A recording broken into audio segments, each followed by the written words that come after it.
पूर्वपदस्य अंतिम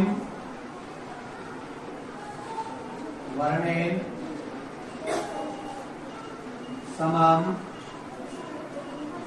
पूर्वपदस्य अंतिम वर्णेन समम उत्तरपदस्य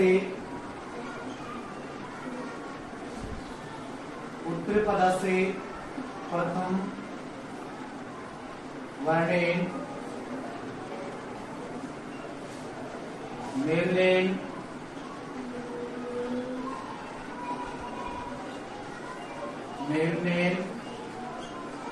यत् परिवर्तनं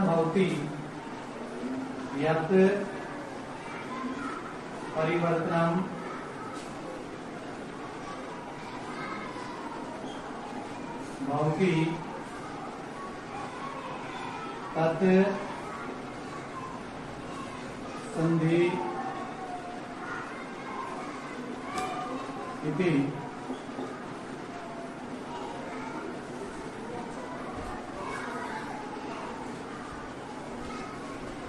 नोट करो, पूर्वपदस्य अंतिम वर्णेन समम उत्तरपदस्य प्रथम वर्णेन मेलनेन यत् परिवर्तनं भवति तत् संधि इति। एक बार इसको समझो। पूर्वपदस्य यानी संधि जो होती है उसके अंदर दो पद होंगे। दो पदों में से जो पहला पद होता है उसको पूर्व पद के नाम से और जो दूसरा पद होता है उसको उत्तर पद के नाम से जानते हैं। पूर्व पदस्य अंतिम वर्णेन, पूर्व पदस्य यानी पहले पद के, अंतिम यानी लास्ट वाला, अंतिम वर्णेन यानी वर्ण से, समम यानी साथ, यानी पूर्व पद के अंतिम वर्ण के साथ उत्तर पदस्य, उत्तर पद के अर्थात दूसरे पद के प्रथम वर्णेन पहले वर्ण के साथ मिलने से यत् जो परिवर्तन भवति होता है तत्संधि इति, उसे ही संधि कहते हैं। लिख लो, इसका अर्थ लिख लो नीचे। अर्थात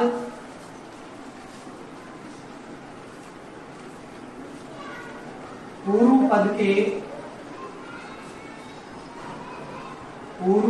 के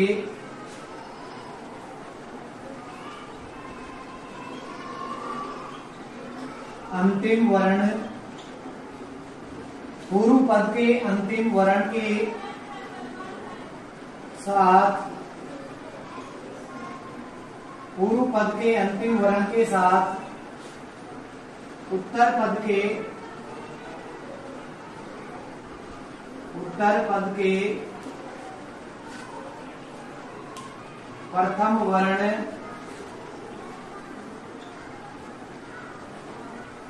उत्तर पद के प्रथम वर्ण के मिलने से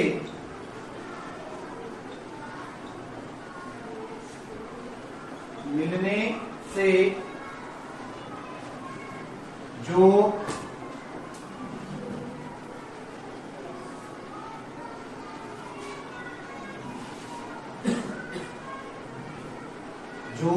परिवर्तन होता है,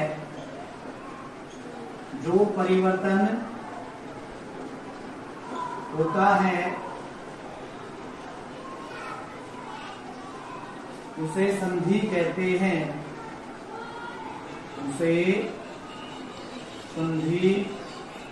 कहते हैं,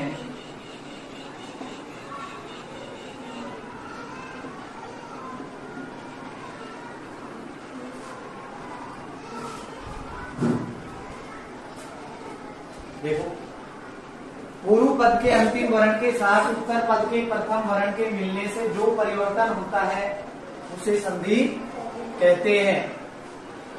ठीक है। पासबुक्स के अंदर आपको अलग टाइप से परिभाषा मिल सकती है। वहां पे आपको लिखा हुआ मिल सकता है कि दो वर्णों के मेल से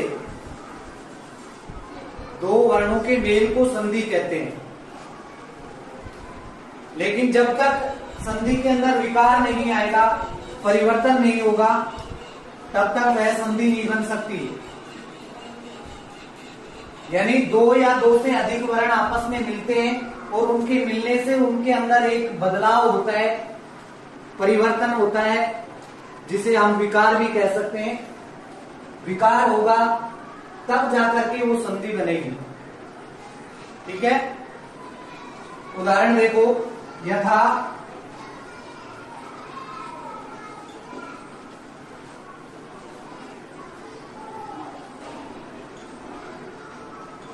विद्या प्लस आले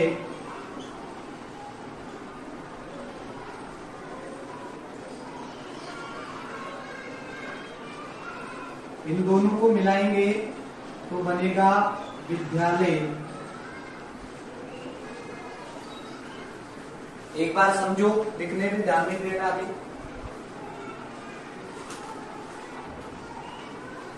मैंने दो पद लिखे हैं, दो शब्द लिखे हैं, विद्या और दूसरा आलय। ये जो पहला पद है, पहला शब्द है विद्या, इसको हम पूर्व पद के नाम से जानते हैं। पहला पद क्या है? विद्या, और दूसरा पद यानी उत्तर पद क्या है? आलय।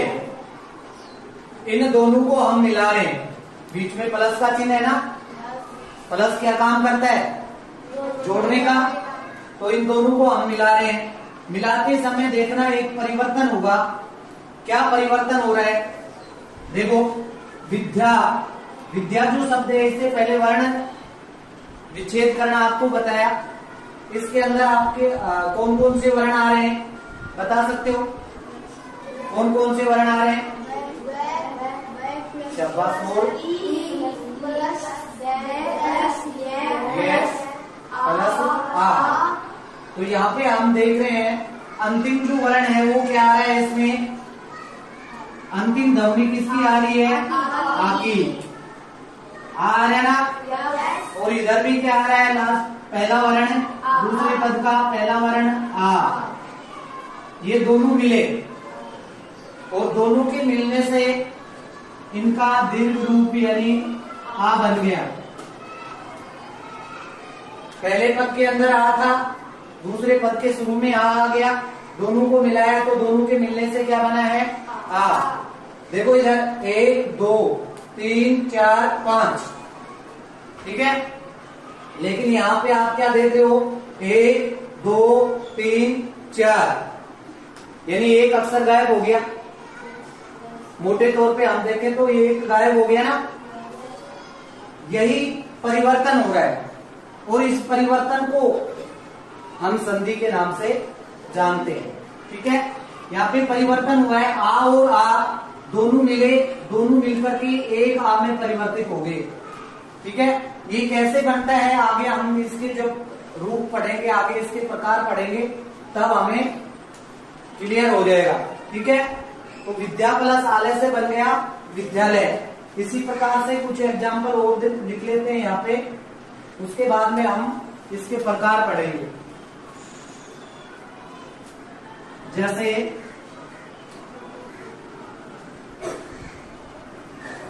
सुख प्लस अर्थी, दोनों को मिलाएंगे बन जाएगा सुखार्थी। अभी हमने देखा था पहले पद के अंत में आ था, इधर भी आ था, दोनों को मिलाने से आ बना था। लेकिन इधर देखेंगे पहले पद के अंत में क्या आ रहा है? ए, और इधर क्या आ गया? ए और ए मिलेगा तब भी आ बनेगा। इन दोनों को मिलाने पर भी क्या बनेगा? आ बनेगा। इधर से क्या लिया है हमने? ए, और इधर भी क्या लिया है? ए, तब जाकर के क्या बना है? आ। ठीक है, क्या बना है? आ। सुख प्लस अर्थी से यहाँ पे आ की मात्रा आ गई, यानी आ बीच में आ गया ना, ये परिवर्तन हुआ है। ए और ए मिला है तो आ बन गया। ये किस नियम के अनुसार बनता है ये आगे पढ़ेंगे हम। कौन सी संधि है वो हम आगे इसके जब प्रकार पढ़ेंगे वहां पे पढ़ेंगे। ठीक है, अभी आपको इतना देखना है, ये सुख प्लस अर्थी से सुखार्थी बन गया। ठीक है, जगत प्लस ईश है, दोनों को मिलाएंगे जगदीश है। यहां पे कहीं पे आपको दे दिख रहा है क्या इसके अंदर? नहीं दिख रहा है ना, फिर भी हमने यहाँ पे दे कर दिया, ये परिवर्तन हुआ है और किस नियम के अनुसार हुआ है ये हम आगे पढ़ेंगे। ठीक है, जगत प्लस ईसे इन दोनों को मिलाया तो जगदीश से बन गया।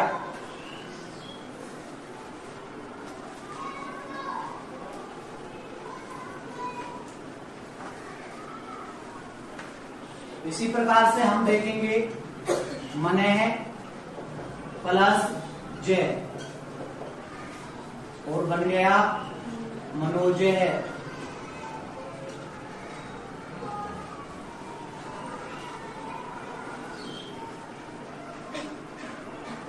नमः प्लस ते बन गया नमस्ते। ये कैसे बना है अभी देखेंगे, जैसे इसके प्रकार पढ़ेंगे ना सब समझ में आ जाएगा। ठीक है, यहां तक उतार लो।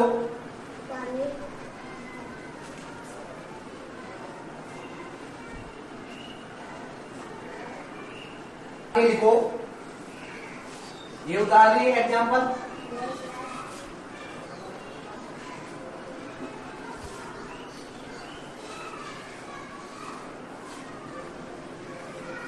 इसके आगे लिखो संधि के प्रकार। संधि के प्रकार बेटा हिंदी और संस्कृत दोनों में लगभग समान होती हैं, भाषा का थोड़ा अंतर होता है। ठीक है,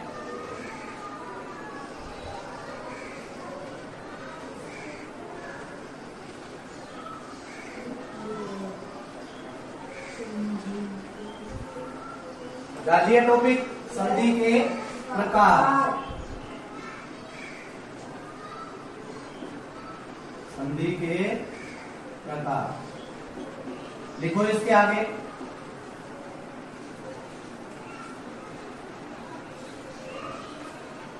संधि को मुख्यतः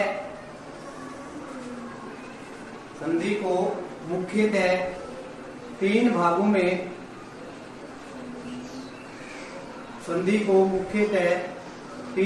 में बांटा जा सकता है। संधि को मुख्यतः तीन भागों में बांटा जा सकता है। नंबर 1 स्वर या फिर अच,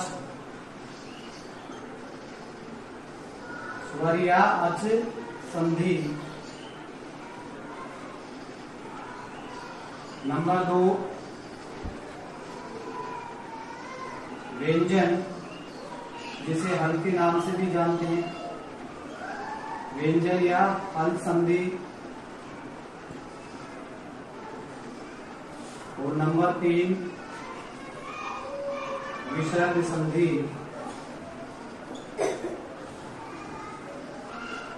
विसर्ग संधि इस प्रकार से जो चिन्ह होता है इसको विसर्ग कहते हैं।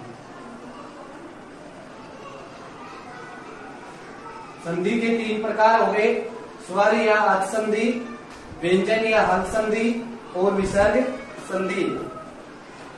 अब हम इनको क्रम से पढ़ेंगे एक एक करके और इनके अंदर इनके जो भाग होंगे उनको भी पढ़ेंगे।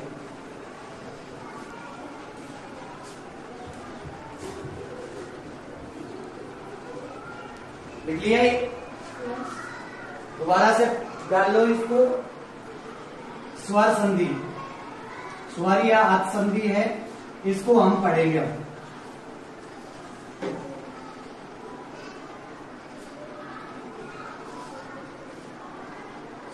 स्वर या अच संधि लिख लिए? आगे लिखो इसमें स्वर के साथ स्वर के मिलने से, स्वर के साथ स्वर के मिलने से, स्वर के साथ स्वर के मिलने से, स्वर लिखना है, स्वर मत लिख देना। स्वर के साथ स्वर के मिलने से यानी स्वर वर्ण, स्वर के साथ स्वर के मिलने से जो परिवर्तन जो संधि होती है, स्वर के साथ स्वर के मिलने से जो संधि होती है, स्वर के साथ स्वर के मिलने से जो संधि होती है उसे स्वर या अच, उसे स्वर या अच संधि कहते हैं। स्वर या अच संधि कहते हैं। देख लिया? स्वर के साथ स्वर के मिलने से जो संधि होती है उसे स्वर संधि या अच संधि कहते हैं। आपको सबसे पहले वर्ण करवाए थे, वर्ण करवाते समय बताया गया था, समझाया गया था स्वर क्या होते हैं, स्वर वर्ण कौन से वर्ण होते हैं, बताया था ना?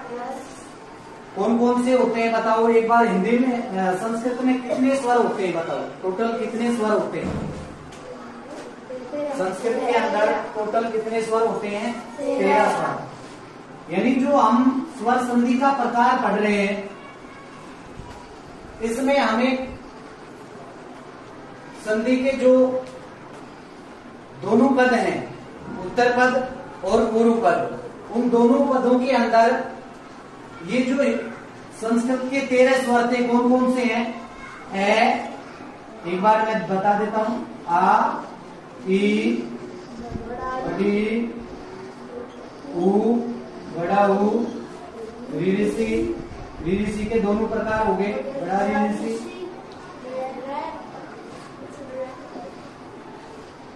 रे, ए, आई, ओ और औ।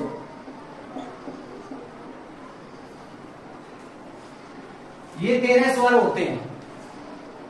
हिंदी के अंदर 11 ही होते हैं जबकि संस्कृत में 13 होते हैं। ठीक है, वो तुम्हें बता रखा है अच्छे से। अब ये जो संधि होगी स्वर संधि, इस स्वर संधि के अंदर ये शर्त होगी कि पहला पद हो या दूसरा पद हो, दोनों के अंदर इन 13 में से कोई ना कोई वर्ण होगा। इन 13 अक्षर है ना, ये 13 वर्ण, इन 13 वर्णों में से ही कोई एक वर्ण होगा दोनों तरफ। ठीक है, हो सकता है वो उसके जैसा हो जिन्हें हम सजातीय स्वर वर्ण कहते हैं, या फिर अलग भी हो सकता है, होगा इन 13 में से। ठीक है, क्योंकि इसकी परिभाषा मैंने लिखवाई, उसमें लिखा है कि स्वर के साथ